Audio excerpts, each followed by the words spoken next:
ಗುಲ್ಬರ್ಗಾ ಅರಣ್ಯ ವೃತ್ತ ಕಚೇರಿಯಲ್ಲಿ ಭಾರೀ ಅಕ್ರಮಗಳ ಸುಳಿವು. ಫೇಕ್ ಮಾಸ್ ಕಾರ್ಡ್ ಮೂಲಕ ಪ್ರಮೋಷನ್ ಗಿಟ್ಟಿಸಿಕೊಂಡ ಮಹೇಶ್ ವಿರುದ್ಧ ಮತ್ತೊಂದು ಗಂಭೀರ ಆರೋಪಗಳು.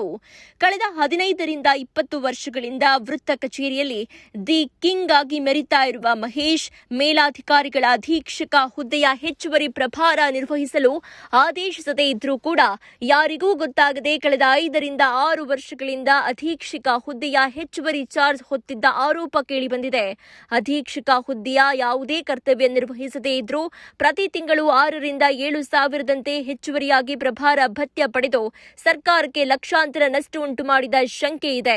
ಒಟ್ಟು 5 ವರ್ಷಗಳಲ್ಲಿ 3ರಿಂದ 4 ಲಕ್ಷ ರೂಪಾಯಿ ಅಕ್ರಮ ಪಾವತಿ ನಡೆದಿದೆ ಎಂದು ಗಂಭೀರ ಆರೋಪ ಮಾಡಲಾಗಿದೆ. ಇದನ್ನೆಲ್ಲ ಕಂಡ್ರೂ ಕಣ್ಮುಚ್ಚಿದ್ದ ಕುಳಿತಿರುವಂತಹ ಅರಣ್ಯ ಇಲಾಖೆ ಮೇಲಾಧಿಕಾರಿಗಳು ಸತ್ಯಾಂಶ ಬಹಿರಂಗಪಡಿಸಲು ಆರ್ಟಿಐ ಮೂಲಕ ಮಾಹಿತಿ ಕೇಳಿದೆ ಟೈಮ್ 9 ನ್ಯೂಸ್ ವರದಿಗಾರ ಜೈರಾಮ್. ಯಾವ ವರ್ಷದಿಂದ ಹೆಚ್ಚುವರಿ ಚಾರ್ಜ್, ಯಾವ ಆದೇಶ ಪತ್ರ, ಯಾವ ಕರ್ತವ್ಯ ನಿರ್ವಹಣೆ, ದ್ವಿತೀಯ ದರ್ಜೆ ಸಹಾಯಕರು, ಪ್ರಥಮ ದರ್ಜೆ ಸಹಾಯಕರು ಇವರಿಂದ ಕಡತಗಳನ್ನ ಸಹಿ ಮಾಡಿ ಆಡಳಿತ ಅಧಿಕಾರಿಗಳಾದ ಶ್ರೀ ಸಿದ್ದರಾಮ ಪೂಜಾರಿ ಇವರಿಗೆ ಆಯಾ ವರ್ಷಗಳಲ್ಲಿ ಕಳುಹಿಸಿರುತ್ತಾರೆ. ಎಲ್ಲ ವಿವರಗಳನ್ನ ಕೇಳಿದ್ರೂ ಬಂದ ಉತ್ತರ ಚಕಿತಗೊಳಿಸುವಂತಿತ್ತು.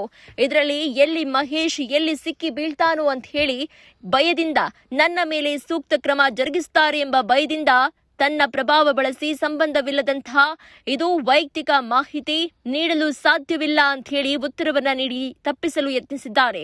ಸರ್ಕಾರದ ತೆರಿಗೆ ಹಣದಿಂದ ಸಂಬಳ ಪಡೆಯುವ ಸಿಬ್ಬಂದಿಯ ವಿಚಾರ ವೈಯಕ್ತಿಕವೇ ಎಂಬ ಪ್ರಶ್ನೆ ಇದೀಗ ತೀವ್ರವಾಗಿದೆ. ಈ ಕುರಿತ ದೂರು ನೀಡಿದ್ರೂ ಕೂಡ ಸಹ ಶಿಸ್ತು ಕ್ರಮ ಜರುಗಿಸಿ ಹಣ ಮರು ವಸೂಲಿಗೆ ಕ್ರಮ ಕೈಗೊಳ್ಳದಿರುವ ಆರೋಪ ಕೇಳಿಬಂದಿದೆ.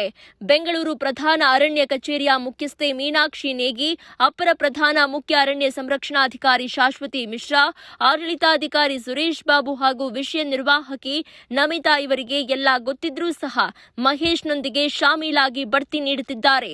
ನಿಯಮಗಳನ್ನ ಗಾಳಿಗೆ ತೂರಿ ಬಡ್ತಿ ನೀಡಿದ್ದಾರಾ? ಅಕ್ರಮಕ್ಕೆ ಆಡಳಿತ ಮೌನ ಬೆಂಬಲವಿದೆಯಾ?